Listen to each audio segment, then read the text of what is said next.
Fourth day of Deepavali sweet ரெசிபில இன்னைக்கு நம்ம பார்க்க போகிறது 90s கிட்ஸ் ஃபேவரட்டான மைதா கேக், டைமண்ட் கேக், கலக்கலைப்புனாலும் சொல்லுவாங்க. இதுக்கு செய்ய தேவையான பொருட்கள் 50 gram sugar, 200 gram maida, 1 tablespoon அவளுக்கு ரவை. சுகரை பவுடர் பண்ணி வச்சுக்கோங்க. இப்போ ஒரு பாத்திரத்தில் பவுடர் பண்ண சுகரு, மைதா, ரவை எல்லாம் சேர்த்துக்கோங்க. ஒரு பிஞ்சு ஏலக்காய் தூள், ஒரு பிஞ்சு சால்ட், ஒரு பிஞ்சு பேக்கிங் சோடா எல்லாம் சேர்த்து ஒன்றா மிக்ஸ் பண்ணிக்கோங்க. இது கூடவே ஒரு டேபிள் ஸ்பூன் அளவுக்கு கீயை மெல்ட் பண்ணி சேர்த்து அதையும் சேர்த்து நல்லா மிக்ஸ் பண்ணிக்கோங்க. தண்ணி சேர்த்து நல்லா மாவை கெட்டியான பதத்துக்கு பிசைஞ்சுக்கோங்க.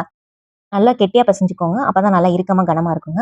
கொஞ்ச நேரம் ஒரு 15 நிமிஷம் ஊற விடுங்க. அதுக்கப்புறம் எடுத்து பார்த்தீங்கன்னா மாவு கொஞ்சம் தண்ணி சேர்ந்த மாதிரி இருக்கும். ஏன்னா சக்கரை போட்டிருக்கனால. அப்ப அந்த அந்த டைம்ல ஒரு 2 டேபிள் ஸ்பூன் அளவுக்கு மைதா சேர்த்து திரும்ப இன்னும் சப்பாத்தி கட்டில கிச்சன் மேடையில வச்சு இன்னும் நல்லா இறுக்கமா பிசைஞ்சுக்கோங்க. இந்த மாதிரி அழுத்தி தேய்ச்சி பிசைஞ்சு வச்சுக்கோங்க. அதை ரஃபா கட் பண்ணி எடுத்துக்கோங்க. ரஃபா கட் பண்ணதுல பால் ஷேப்ல உருட்டி வச்சுக்கோங்க. இப்ப இந்த உருண்டையை எடுத்து ஒரு சப்பாத்தி கட்டில கொஞ்சம் மைதா போட்டுட்டு திரும்ப சப்பாத்தி தேய்க்கிற மாதிரி நல்லா தேய்ச்சிக்கோங்க. தேய்ச்ச சப்பாத்தி இதை நீங்க நல்லா இந்த பக்கம் இந்த பக்கம் கையில வச்சு தட்டிக்கோங்க. அப்பதான் எக்ஸஸ் மைதா உங்களுக்கு வெளியே வந்துருங்க.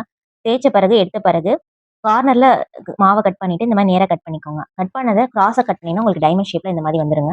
அப்படி இல்லைன்னா இன்னொரு பால் ஷேப்ல உருண்டை கட் பண்ணி நேரா கட் பண்ணி இங்கிட்டு நேராவும் அங்கிட்டு நேராவும் கட் பண்ணினா உங்களுக்கு ஸ்கொயர் ஷேப்ல வருங்க. உங்களுக்கு விருப்பமான ஷேப்ல நீங்க கட் பண்ணிக்கோங்க. உங்களுக்கு டைமண்ட் விருப்பம்னா டைமண்ட் ஷேப்ல கட் பண்ணிக்கோங்க. ஸ்கொயர் வேணா ஸ்கொயர் ஷேப்ல கட் பண்ணிக்கோங்க. இந்த மாதிரி கட் பண்ணதை ஒரு பீசஸா எடுத்து பிளேட்ல எடுத்து வச்சுக்கோங்க தனித்தனியா. ஒரு பாத்திரத்துல எண்ணெய் சூடான பிறகு இந்த மாதிரி ஒரு பீசஸா போட்டு எடுத்துக்கோங்க. ஹை ஃப்ளேம்ல வேணாங்க, மிதமான சூட்லயே பொரிச்சு எடுத்துக்கோங்க. ஒரு பக்கம் இந்த பிறகு மறுபக்கம் திருப்பி போட்டு எடுத்துக்கோங்க. இந்த மாதிரி 2 பக்கமும் கோல்டன் ப்ரௌன் ஆன பிறகு எடுத்து வச்சுக்கோங்க.